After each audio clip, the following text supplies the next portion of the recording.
વલસાડથી માહિતી કે જ્યાં ડુંગર વિસ્તારમાં 7 વર્ષના બાળકનો મૃતદેહ મળવાના કેસ અંગે વિગતો મળી રહી છે। પોલીસે આરોપીની ધરપકડ કરીને તપાસ હાથ ધરી છે। બાળક પર દુષ્કર્મ આચરીને હત્યા કરી હોવાનો ઘટસ્ફોટ થયો છે। બાળકને 28 વર્ષીય યુવકે શિકાર બનાવ્યો હોવાનું ખુલ્યું। બાળકને નાસ્તો કરવા રૂપિયાની લાલચ આપી હતી। અવાવરૂ જગ્યાએ લઈ જઈ દુષ્કર્મ કરી હથિયારથી હત્યા કરી। નરાધમે બાળક પર સૃષ્ટિ વિરુદ્ધનું કૃત્ય આચરીને તેને મોતને ઘાટ ઉતારી દીધો।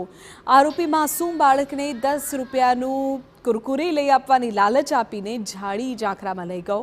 ત્યાં આરોપીએ દુષ્કર્મ આચર્યું, હત્યા કરી નાખી, જેને પોલીસે દબોચી લીધો છે અને આગળની તપાસ હાથ ધરી છે।